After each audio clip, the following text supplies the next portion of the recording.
Hi everyone, मैं वीरेंद्र कुमार आप सभी का अपने चैनल बीकेसी लर्निंग पॉइंट पर स्वागत करते हैं।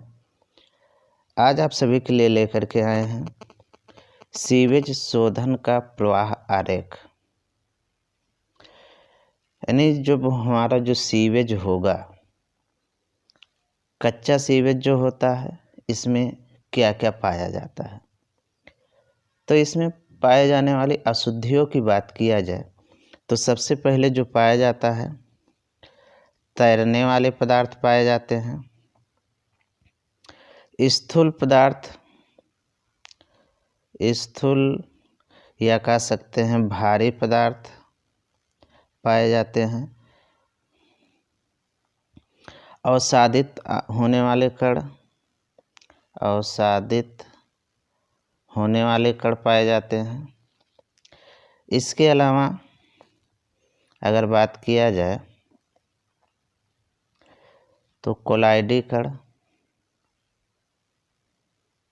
कोलाइडी कण, घुलित ठोस पदार्थ, घुलित ठोस पदार्थ और कुछ रोगजनक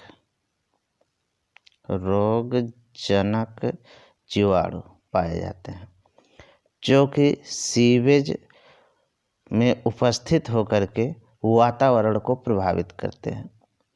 सीवेज से इन्हीं को बाहर करने के लिए जो व्यवस्था बनाई जाती है वह हमारा प्रवाह आरेख होता है। यानी क्रम से दिखाया जाए कि जो हमारा कच्चा सीवेज है, इस सीवेज का समापन किस प्रकार से किया जाता है। तो मुख्य रूप से जो ये अशुद्धियाँ पाई जाती हैं, ये हमारे निलंबित कण होते हैं। निलंबित कण, कोलाइडी कण, कोलाइड कण तथा इसमें कुछ जैविक जीवाणु पाए जाते हैं। इन्हीं के अंतर्गत तैरने वाले पदार्थ, स्थूल या कह सकते हैं भारी पदार्थ, अवसादित होने वाले कण, कोलाइडी कण, घुलित ठोस पदार्थ और रोगजनक जीवाणु पाए जाते हैं। अब हम बात करते हैं कि जो हमारा कच्चा सीवेज होता है, सबसे पहले यह जाता है स्क्रीनिंग के लिए। इस स्क्रीनिंग में होता क्या है, तो जो हमारा स्क्रीनिंग कक्ष होता है, यहाँ पे क्या किया जाता है कि सीवेज में जो तैरने वाले पदार्थ होते हैं उनको यहाँ पे अलग कर लिया जाता है। यहाँ पे कुछ कह सकते हैं कि बार स्क्रीन लगाए जाते हैं और वहाँ से इसको छान करके अलग कर लिया जाता है। जैसे कहा जाए कि यहाँ से सीवेज प्रवेश कर रहा है तो इस प्रकार का एक कक्ष बनाया जाएगा और यहाँ पे क्या किया जाएगा, एक जाली लगा दी जाएगी और जब सीवेज इस पे आएगा तो इस जाली से रिस करके नीचे से होकर के बाहर निकल जाएगा। लेकिन यहाँ पे जो जाली लगी होगी, तैरने वाले कुछ पदार्थ इस जाली पे आकर के रुक जाएंगे और इसको बाहर निकाल लिया जाएगा। इसके बाद दूसरा हमारा होता है ग्रिड चेम्बर। तो यह ग्रिड चेम्बर जो बनाया जाता है, इसके अंतर्गत इसमें जो निलंबित ठोस कण होते हैं, जो छोटे कण होते हैं, निलंबित अवस्था में रहते हैं, उनको अलग करने के लिए बनाया जाता है। इसके अंतर्गत कह सकते हैं जो कांच हो, कांच के छोटे छोटे टुकड़े या कुछ खनिज पदार्थ होंगे, या इसके अलावा बालू, सिल्ट और गिट्टी के छोटे छोटे कण, ये सब भी सीवेज में उपस्थित होते हैं। तो इनको बाहर करने के लिए ग्रिड कक्ष बनाया जाता है, जिसमें क्या होता है कि सीवेज के वेग को कम किया जाता है और इसमें जो ये सारे निलंबित अवस्था में सीवेज में मिले होते हैं, वो इस ग्रिड चेम्बर कक्ष में आने के बाद जब इनका वेग कम होता है तो ये नीचे तली पे बैठने लगते हैं। जैसे कहा जाए तो जो हमारा कक्ष होता है इस प्रकार से बना होता है, यहाँ से प्रवेश और यहाँ निकास होगा और एक कक्ष जो होगा ये इस प्रकार से दो भागों में बटा होगा। यहाँ से सीवेज होता हुआ ऐसे बाहर निकल जाता है। लेकिन जब बात आती है कि इसमें निलंबित कण नीचे तली पे बैठ जाए और इसकी साफ सफाई की आवश्यकता पड़े, तो यहाँ से जो ये वाला भाग होता है इस सिरे पे लगा दिया जाता है और इस द्वार को खोल करके इस सिरे पे लगा दिया जाता है। तो इस कक्ष में सीवेज आना बंद हो जाता है। उस समय इसकी साफ सफाई कर ली जाती है और उस समय सीवेज यहाँ से प्रवेश करते हुए बाहर निकल जाता है।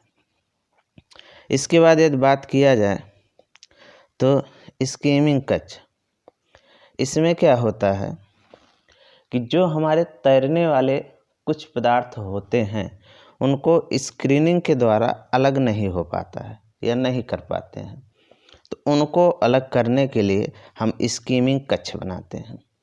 स्कीमिंग कक्ष के अंतर्गत कह सकते हैं तेलीय पदार्थ अगर है तो उसको अलग किया जाएगा, ग्रीस है उसको अलग किया जाएगा, या कुछ तेलीय खनिज पदार्थ होंगे उनको अलग किया जाएगा। इसके लिए स्कीमिंग कक्ष बनाते हैं और उस स्कैनिंग कक्ष में वायु के द्वारा जो ये तेलीय पदार्थ होते हैं इनको झाग के रूप में परिवर्तित किया जाता है। जैसे अगर कहा जाए तो ये हमारा एक कक्ष बनाया गया ऐसे करके, सीवेज जब यहाँ से प्रवेश करता है यहाँ एक बफल वाल बना देते हैं और यहाँ नीचे तली पे इस प्रकार से व्यवस्था करते हैं कि यहाँ पे संपीड़ित वायु भेजा जाता है। जब यहाँ से सीवेज इसमें आता है तो यहाँ नीचे से वायु को भी भेजा जाता है। सीवेज और वायु जब मिक्स होते हैं तो इसमें जो तेलीय पदार्थ होता है वह इसके सतह पे आकर के झागों के रूप में एकत्रित होने लगता है। तो यहाँ पे एक स्कैम बना होता है और जिसको फ्लोट के द्वारा यहाँ से इस छोटे वाले कक्ष में या स्कैम कक्ष में ला करके एकत्रित कर लिया जाता है और फिर यहाँ से निकाल करके इसको साफ कर लिया जाता है। इसके बाद अवसादन कक्ष आता है। तो जो हमारा सीवेज होता है उसमें जो कोलाइडी कण होते हैं उनको यहाँ पर अवसादित करा करके बाहर निकाल लिया जाता है और जब यह अवसादित हो जाता है फिर इसको फिल्टर किया जाता है। फिल्टर करने के लिए प्राकृतिक विधि से भी कर सकते हैं और कृत्रिम विधि से भी किया जा सकता है। यानी अवसादन हो जाने के बाद ही यदि आवश्यकता पड़ती है तो फिल्टर किया जाता है, नहीं तो इसको सीधा समापन के लिए नदी नाले में छोड़ दिया जाता है। अगर बात किया जाए प्राकृतिक विधि के द्वारा फिल्टर किस प्रकार से करते हैं, तो एक तो सिंचाई के लिए प्रयोग कर लिया गया, यानी जो हमारा क्षेत्र होगा इस क्षेत्र पे ला करके सीवेज को छोड़ा जाएगा, यह पूरे क्षेत्र में भर जाएगा। यह कह सकते हैं जैसे खेतों की सिंचाई की जाती है उसी प्रकार से सीवेज को ले जा करके खाली स्थान पे छोड़ दिया जाएगा। लेकिन अगर सिंचाई के लिए प्रयोग करते हैं तो जो भूभाग होना चाहिए या भूखंड होना चाहिए वह अधिक लंबा चौड़ा क्षेत्र होना चाहिए, क्योंकि कम क्षेत्र में सिंचाई के लिए जगह कम पड़ जाती है और वहाँ पे सीवेज चूँकि अधिक मात्रा में आता है तो क्षेत्र भी अधिक लंबाई चौड़ाई में चाहिए। दूसरा जो हमारा है वह है भूमि फिल्ट्रेशन।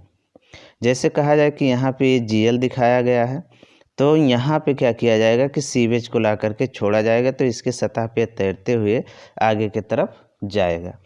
तो यहाँ पे 10 से 15 सेंटीमीटर नीचे क्या किया जाएगा कि स्टेनर पाइप लगा दिया जाएगा, यानी ऐसे पाइप होंगे जिसके फलकों पे होल किया गया होगा। इस प्रकार से यदि पाइप बना हुआ है तो इसी पे छोटे छोटे होल होंगे और इस पाइप के चारों तरफ से ग्रेवल और मोटा बालू बिछा दिया जाएगा और फिर क्या किया जाएगा, जब सीवेज यहाँ से जाएगा तो रिस करके भूमि के अंदर जाएगा। जब भूमि के अंदर जाएगा तो इन पाइपों से होकर के इसको बाहर निकाल करके और समापन कर दिया जाएगा। अगर बात किया जाए कृत्रिम फिल्टर, तो इसके लिए एक रिश्ते फिल्टर या कह सकते हैं कि ट्रिकलिंग फिल्टर बनाया जाता है, जिससे कि सीवेज का शोधन किया जाता है, या कह सकते हैं सीवेज में उपस्थित जो हमारे बैक्टीरिया होते हैं उनको द्वारा सीवेज का शोधन इसके द्वारा होता है। और जो हमारा उत्प्रेरित स्लज होता है इसमें क्या किया जाता है कि कुछ सक्रिय स्लज को निकाल करके यहाँ से आगे अवसादन कक्ष में ला करके छोड़ देते हैं।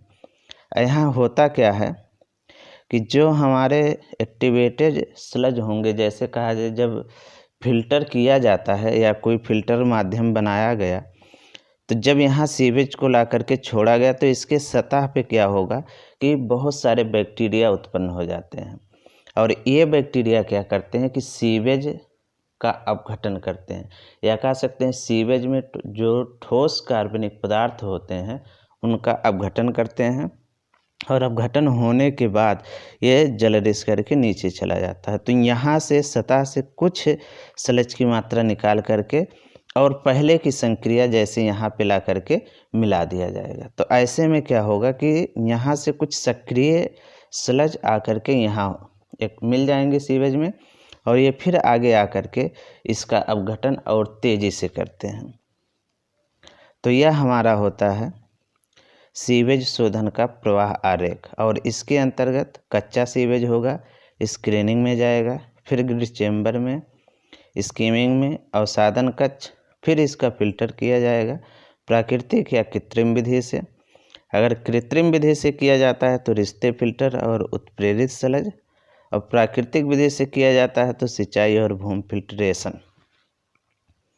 अगर यह वीडियो आप सबको अच्छा लगे तो इसको लाइक करें, शेयर करें तथा हमारे चैनल को सब्सक्राइब करें। यह वीडियो देखने के लिए आप सभी का धन्यवाद।